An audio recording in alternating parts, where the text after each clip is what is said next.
and I can get you somebody. So I have to get it second hand. You're on. You're on. You're on. Yep, Oh, 30. everybody's on. Oh.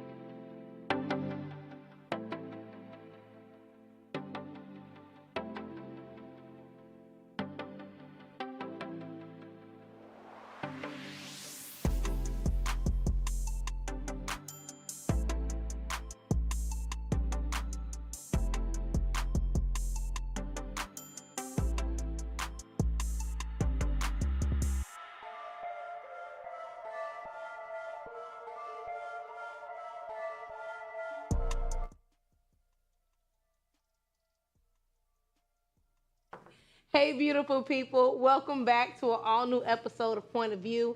Before we get started, let's welcome back one of our favorites to the table, Reed. Hey, girl. Hey. Coming up on today's show, we're talking about the heartbreaking loss of Grammy-nominated singer Angie Stone. What do we really think happened? And later in Girlfriend's Guide, we're breaking down the topic of closure. How important is it to you? So go ahead, get comfortable, join the discussion. You're watching POV.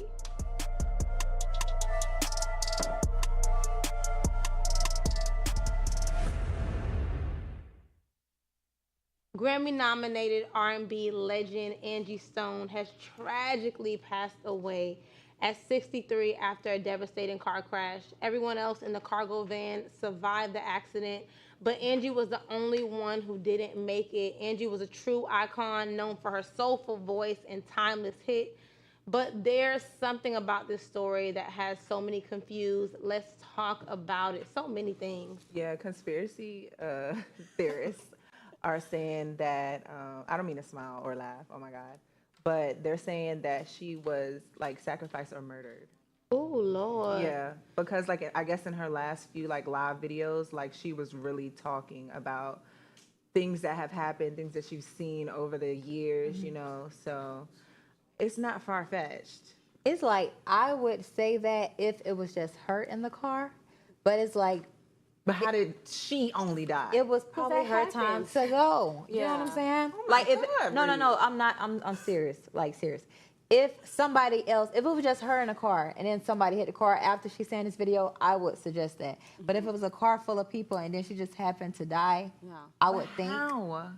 I feel. How does that make more sense? I get where Ree is going to. I understand. I'm also a low-key major, which is the oxymoron, conspiracy Yeah. conspiracy theorist. But I would more so say it's a possibility that she was silenced than sacrificed, because Yeah, sacrificed for who? It's not like Diddy's gonna get out. Right. You know, but at the end of the day, it's just so sad, and there's so much to unpack here. Yeah, it is you know, sad. and what really, you know, is truly near and dear to my heart is that Angie Stone was truly an icon. Yeah. And to us, we know her name. She was always a Yes. household name. If you hear her Right. name, it's not a thought about who she was. Right. Right. But to hear a lot of her, you know, even recent interviews and, you know, podcasts and just different things that she did, it's just so sad to think that for all that we thought that she was, she still died feeling unsung. Oh, wow. That is But sad. Yes. I low-key feel like, is this a Tupac situation? Like, because we know the Was she internet is somewhere quick to else? kill somebody. They done killed Angie a few years ago. She came back and said she wasn't dead. Right. So I'm still What? being hopeful that maybe we're going to hear from her in a couple days. But that's so crazy I don't because think so this time. I don't think so this time either. No. it's crazy that you even brought up Tupac, because it's like, why do I still feel like he's alive? But back to Angie, though. That man in Cuba. She had them jams, okay? Her music was so soulful. I love that. My sunshine. has come. It just hit different. wow. So, like, I'm sad. that I'm she's gonna have passed. to. Me too. I'm Prayers gonna to have her to family listen. and friends. I'm gonna have to listen to Angie Stone. I know her as a household name for sure. Yeah. Because as soon as you see, like you said, you hear You're Angie not about Stone, to sit up here and you know. say you don't know Angie Stone. But I haven't, like, I would have to recall, because she's not an artist like I listen to. Yeah. Wish I didn't Miss you anymore. You know those songs. And When you listen, hear it, on that top song. of I that, know y'all know that Girlfriends. we didn't, that's what I'm saying. Girlfriend. There through thick There and through thick and thin. thin. Oh, man. Listen, Girlfriend. I'm so Just sad that we find didn't that even out. know that. sad. Right, That did is not so know. sad. I did not know that that was her. Yeah. I don't know who I thought it was. Me neither. But Didn't think I it didn't all. I think thought in it a was- million I thought it years was that me. Angie. Yeah, but you know what? There were so many. It was so common that there were so many, smaller level, personalities, voices, Yeah. that would do those kind of theme song type things. Yeah. And so, Right. it's just so sad that she's so monumental and we didn't know that didn't it was even her. know. And that just Yeah. speaks to, so many other projects that she's worked on. She ghost wrote for years for so many people. Wow. Yeah. She raised up and helped cultivate so many other artists. And so it's just so sad. And, to think about in her time, thank God now. And it's sad that she didn't get to, really live in her fullness in this time where there are so many people that advocate for body shaming and body consciousness because, Yeah. she was body shamed and weight shamed so much that they hid her a lot in the background.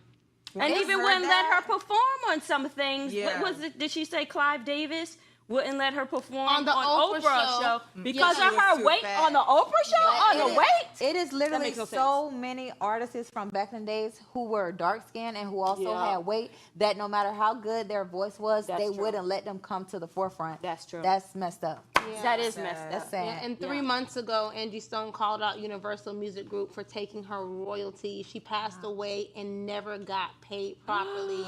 Yeah, so I mean, it is so sad. But we see, with this whole Clive Davis situation, he was taking some of everybody's money. Well, I heard on Clay Kane that, a lot of people money was being taken. A lot of artists, Sheryl Crow, I think he said, like $10 million, unless it was Alanis Morissette.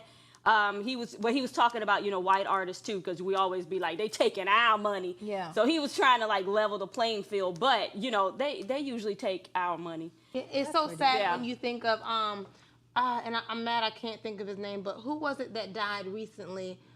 He was a black music mogul. I don't know if he's the one that started Motown that left the $83 million to each one of his kids that got $83 million. Ooh, I don't know that. Yeah. Quincy Jones. Yes, Quincy Quincy Jones. Jones. Oh, Quincy Yeah. Jones. Even in Okay, that, okay. as much as I was excited, oh my God, he left his kids $83 million a piece, and he had some kids now. Yeah. Yeah. But it makes you think, which all this money these kids is getting? Yeah, right. You know what I'm saying? Yeah. $83 million a piece? piece? But he wrote a lot of stuff. He I did. mean, He wrote, and I'm sure he swindled some orchestrated. more. Yeah. He wrote. Orchestrated. He the orchestrated. funds, right? You ain't gonna let me say it. No, I mean Quincy Jones did a lot of stuff. I mean, he He did did. television, music. He was in everything. Yeah. So I could see, honestly, Quincy Jones having $83 million to give a slew per of kids. child. That's like He Ain't got no it. piece of change. He got it though. I could see that. Yeah, no, I can see it, but at the end of the day, Michael Jackson. we know they be taking a little bit off the top. Well. But moving on to our next topic, we want to give a special shout out to a sergeant from New Orleans who's been going viral for all of the right reasons. A young man got emotional speaking with his sergeant uncle about a fight that broke out, and the way this officer embraced him is something we need to see more of. Let's take a look at this clip.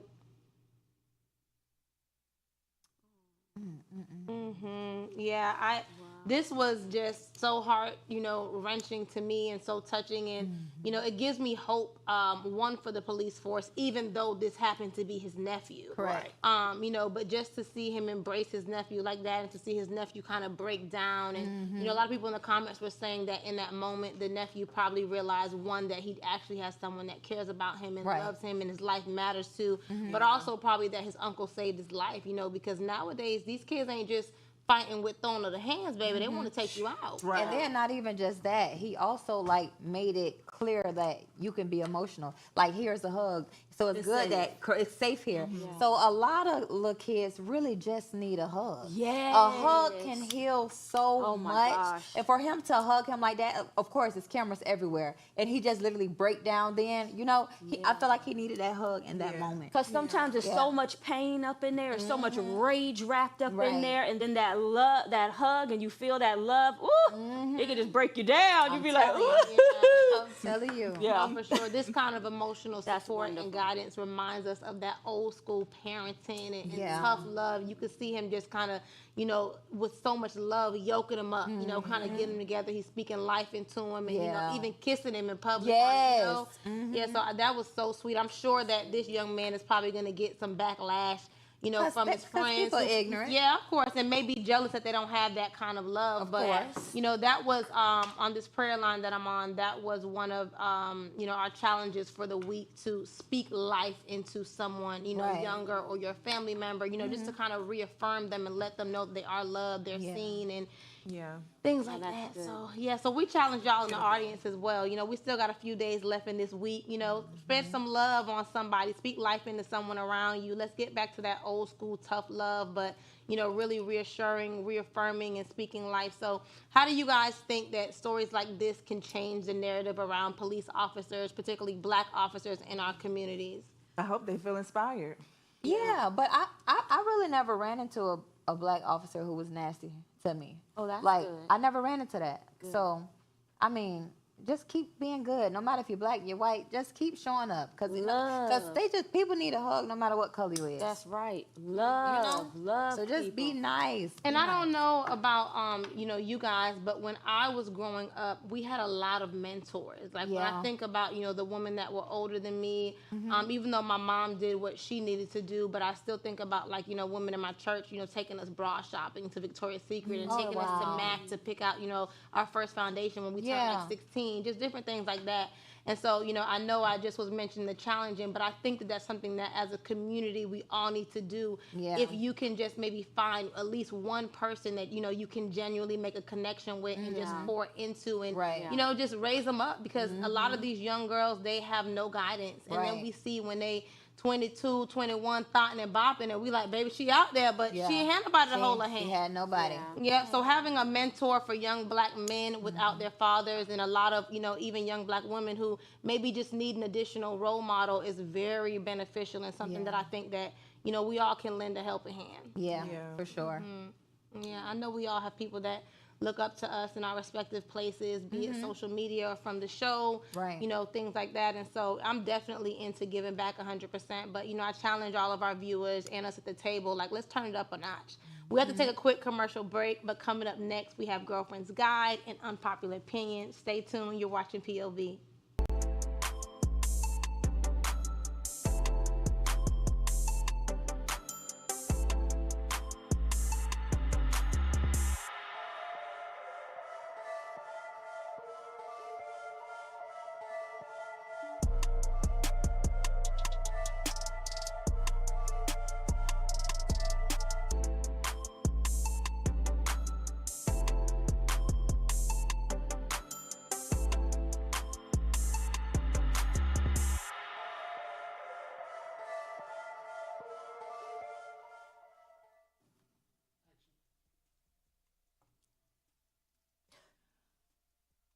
What's up, family? Thanks so much for tuning in on social media. Today is Wednesday, and I got a question for y'all.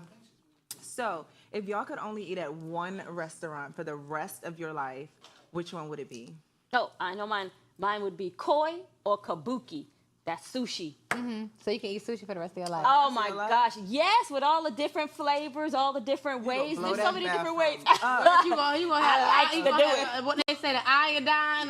Something's gonna be going on in that stuff. The mercury. Y'all gonna really laugh at mine. What? Golden Corral. Girl, that was right now. Listen, you get a piece of everything. You got everything. your salad bar, you got your dessert. Breakfast. Listen, you got it all. It's all right there. Viewers, you get a piece the of breakfast everything. at Golden Golden Corral. Corral is tea, and then all the steak, the fish, the soul food. I I haven't can eat been it there every in day. so long. I'm not gonna lie, But I'm going for the buffet. I don't agree They with need to be y'all paying for only that because plug. it'd be too many kids in Golden Corral. But I don't know what made me, because I haven't eaten there probably about 7 or 8 years. Yeah. Something I made won't me- eat Yeah. Something made me look up Golden Corral the other day. I wanted to go this past weekend, so I don't know. I'm gonna go see if the kids got their hands clean. And I don't know if it's the same, but It'd be good. if y'all have a favorite restaurant that y'all would eat at for the rest of your lives, you can only pick one. Drop it down in our comments. We'll be right back to the show right now.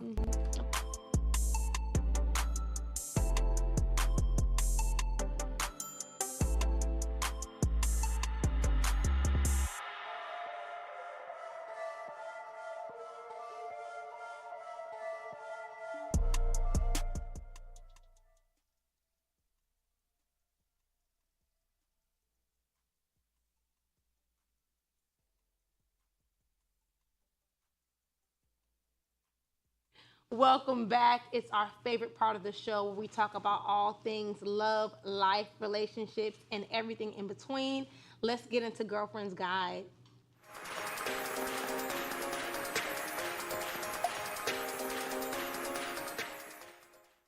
So we've all been there a time or two, the end of a chapter, whether it's a friendship, a relationship, or even families drifting apart.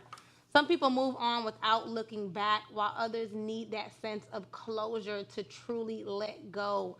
So when it comes to closure and moving on, where y'all at with it? I can leave. Like when it comes to like closure, especially like when someone has hurt me, I can just leave. Or I will say what I know that they did to me, and then I just block you from everything. It's like one band, one sound. I don't want to hear what you say, because before I even say this, I got all of my facts, right? So I send that last text off, and then by the time you're blocked from everything, you're blocked from my phone, you're blocked from every freaking social site, and my number is changed. I'm so serious. I don't know if that's good or bad, but it's like I only come with the facts, and then it's nothing else to talk about. That sounds toxic. It ain't no conversation. No, because it's like, because it's facts. I told you I get my facts right first. Okay. And I'm then not mad. I'm not then mad it's about go it. ahead I'm on. not mad about it. I feel like for me it's situational. It depends on what the situation is. It depends on the relationship. It depends on how much I care about that person or that relationship with that person. I feel like if I care, I'm gonna have a conversation, you know, or I'm gonna try, you know, to have a conversation. But most of the time, I'm real cutthroat.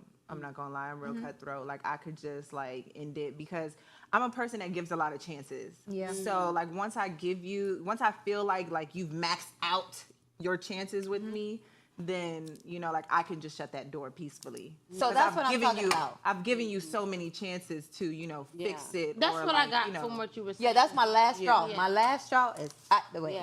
Yeah. Raquel, are you someone that typically needs closure? I like closure. I went through a recent breakup, and in some instances it could be like that's it, like you said, that was it. But then another instance, it's like I just needed more closure because I didn't like the way it ended. You know, being angry, and I don't like that. I didn't think it had to end that way, and I think that's why it was like that closure. I needed it, but then I think it did have to end that way. I just didn't know yet. But praise God, thank you, Lord, for watching out for me. I have to say it. Thank you, Jesus, because let me tell you, I couldn't get my peace. Yeah. And the Lord said, go get your peace. And I felt that all day. And when I went out there, I got my peace because I discovered what probably happened all the time. I got a piece of steel. I got a lot of peace, darling. I feel like sometimes no conversation is enough closure. Because it really shows like that other person doesn't care enough about the relationship to have. Or they just no good, and you finally found out they're not. And then if you asking for a closure when you know that you really truly love somebody, no matter what they say, it's like you're still gonna want to know why again, but why this and why, and the closure is just never coming. Yeah, so you might as well just go so you have to just accept it. I think that closure is another one of those made up words. And I think that it, you know, or what we have turned it into is a made up thing. It's so far from the actual definition, you know, more than likely. And I think that a lot of people use it as a crutch, you know what I'm saying? Just to kind of have some attachment to that person. Just to have something last to say. Exactly. When 9 times out of 10, these people are not capable of giving you what you need. And so for me, my closure oftentimes just kind of comes from God. Yeah. And when he say it's done, it's done. Right. Yeah. And so, you know, back in the day, they used to call me Casper, baby, because I was good for getting ghosts. If only they don't know what happened, baby. Never met you. I'm talking about friends, home girl, a job. I'm telling you, walk past you like I never met you before. Walk past you like I never met you. Be to forget the people got your whole social security number. No, Tally, what? Gosh. But can seeking closure be something that becomes toxic? Like, what if you're constantly going back trying to find answers? Yes. It can get worse. I feel like that's stupid people. I'm so sorry. No, those are people who really love this person or likes to be toxic. Because why? If you were trying to go to closure looking a mess, go to his house looking a mess for the closure. Why you got on your best outfit? You shaved, your hair done, your lips glossed, and all that. Because you want You're not coming over there for no conversation. Right, exactly. You're not trying to conversate on nothing. Trying to do this fake cry. Jody, he don't love me no more. It's like a chase in the rain, baby. I know how this go. I done been there. I'm telling y'all what go down. I done been that person. You're right. I'm not gonna lie. When I think of closure, that is what I see or have seen from most people. You know, because the people that ain't worried about closure, they done got it on the back end. They know that I'm gonna forgive and release this person no matter what. But the ones that want a little nightcap, baby, they calling it closure. Okay. It's like a nightcap. And sometimes people find peace without saying another word to the That's person who right. hurt them. Do we think that this is an effective form of closure? I think so. I don't know if it's effective. I I, think feel so like it's sometimes. situational because Yeah. I feel like, you know, it depends on like how it ended. Right. Like if it ended a mess, and I feel like you should just walk away because what you going to talk about? Yeah. What are you going to talk about? That goes for friends, relationships. Like what are you going to talk about? Or you can have someone who know that there's no reason for me to even say this last thing that I'm going to say because you know exactly what you did. Right. And you have people that will try to manipulate the situation Right. and throw it back on you. So now Oh, you yeah. feel heavier than you already did. Yes. And Yeah. I'm not that's doing my that. pet Right. peeve. I'm My not pet doing peeve is somebody beating me mad, and that's what closure be leading to. Exactly. They beat you mad. They beat you mad. How you being mad? Because I'm hurt. Because you did it. Because you did it. And then people trying to will play be games. mad at you Deceptive. because you let them go. Yes. You didn't have my best interest at That's heart right. anyways. Why you want to be in my space? That's right. Why you Yeah. mad at me? I'm I kinda hate when the going through villain that. turn into a victim. Yeah. And I have that situation, a villain trying to be a victim, but now I don't have anything else to say. I hate It's that. nothing else- Y'all nothing need to to stop say. playing victim We're out done. here when y'all know y'all Done. started it. Stop playing That's victim right. to situations you created. Exactly. Please. That's all I ask, baby. DONE. For real. I want to know who started this clock it thing, because all the young girls doing it. I love Clock it. it. Yeah, love y'all it. got me on it a few times. All right, y'all, let's get into our final segment for the day, Unpopular Opinion. As soon as we see the names, like, oh, gosh. This one is one for the books. Elon Musk recently shared a video suggesting that Donald Trump should pardon Derek Chauvin for the murder of George Floyd, while also calling out the Black Lives Matter movement. Let's take a look. There is one person that President Trump should pardon from federal charges forthwith. It would be incredibly controversial, but I think that it's absolutely necessary. That person is Derek Chauvin. President Trump should, in fact, pardon Derek Chauvin. He should. He should pardon him his federal charges. But when it came to BLM, the inciting event for the BLM riots that caused $2 billion in property damage in the United States and set America's race relations on their worst footing in my lifetime, was, in fact, the railroading of Derek Chauvin in the death of George Floyd. The evidence demonstrates that Derek Chauvin did not, in fact, commit murder of George Floyd. George Floyd was high on fentanyl. He had a significant pre-existing heart condition.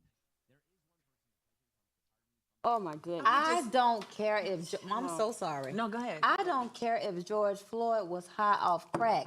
Your knee shouldn't have been on my neck. And when I say I can't breathe with your knee on my neck, take it off. That's right. You did not do that. So guess what? He You're a died. murderer. You're a murderer. That's facts. And that's why. And I cannot stand when they say this. Oh, he could have died from that. He could have, should have, would have. But he said, "Take your foot off my neck. I cannot breathe." We all saw it. You know, it's like almost going back to Rodney King when George Bush, had to come on TV and just say, we saw what happened, because they all tried to tell us we didn't see what happened. We Right. saw what happened. Oh my gosh, thank God it was recorded. Right. He's a murderer. Isn't that what you do with murders? Lock them up? That's what I'm saying. Or do they, or would they, well, I don't know, when the inception of this whole thing, they weren't locked up. So I don't know, maybe you don't. I guess they maybe let this him out be now different because ones. Trayvon Martin killer out here walking around. Yeah. And then it's the fact that he brought up money in the video, and he was saying, "Oh, with the The black, $2 million. yeah, but Yeah. you talking about money? Yeah, well, we didn't have to spend no money hadn't his knee been on his neck. Murder and money Let's is stay with money though. is How they much understand. money? How much money was spent in damages when those white people stormed the White House? How How much damage? How much damage did they But cause? listen, didn't Trump tell us before he got back in office that he was going to give the police immunity? Yes, So this he is said- exactly what's happening. exactly though, because he literally said that. But if he do, that's just What did I say last They week? trying to We start talking a to war. an It's Elon really a Musk, war. an Yeah. apartheid nation. I asked that last week. Is that Yeah. where we going to? Apartheid nation? Because my thing is, when you're a part of a brotherhood, like you don't have anybody in the brotherhood that's not doing what you do, right? Everybody's doing like the same thing. And I feel like if you listen to someone who, I'm just guessing, perhaps they were in apartheid or profited in apartheid or whatever the case in apartheid, then you're a part of that too. That's your mentality as well, because you're listening to that. You're giving an audience to that. And that's just, well, you know what, that's not right. I'll be glad when the Lord come and say, phew, because this has got to stop. Wait, not yet, God. Not yet, God. I Lord, still give us I gotta work on The myself Bible a said, little if more. my people who are called by my name will turn from their wicked ways out here in the land, Lord, I'm turning. I'm turning. I don't turn around. Exactly, I'm turning. Wait, give me one more. You get the people talking, praise God. You see, listen, thank you. Listen, not today, you, Lord, Lord. and please not tomorrow. But it's like, can you Okay? imagine being George Floyd family member seeing that? Yeah. That is so disrespectful. That is heartbreaking all over again. It's already, they have to grieve this person no matter how long ago it was. Yeah. And then you would have to bring this up and say that the murderer of my child or my father or my brother, he needs to get out because he did. That's Man. just like we know there's no justice in the justice system. At Yeah. this point, they need to change the name. This need to be the injustice system as far as Yeah, I'm. What you be saying, Tara? this is what Ain't I'm no saying. secrets in the secret Ain't place. no, but listen, did you guys see? I don't know what state it was in, but I saw a video. It was going viral on social media of this young black man that was just killed. Looked like he was in a jail infirmary by 15, correction Correction officers. officers, the nurse, everybody. I mean, when they massacred this man. See, and this is what I'm Crazy. saying. Lord, when I say the Lord do this, like put your hand in these situations. Yeah. Because it's just happening so much and so often. And it's like, what else do you do well, the to Bible a like they people can that do only anything with understand no violence and money? That is What why. do you do? Abel's bug gonna cry out, but we have to wrap this show as we continue to celebrate Women's History Month all month long. We'll leave you with this powerful quote from Tarana Burke, the American activist who started the Me Too movement. Black women can do anything. We have proven that time and time again. Tarana Burke, thank you so much. Thank you guys for tuning in. Catch us here weekdays only on Afro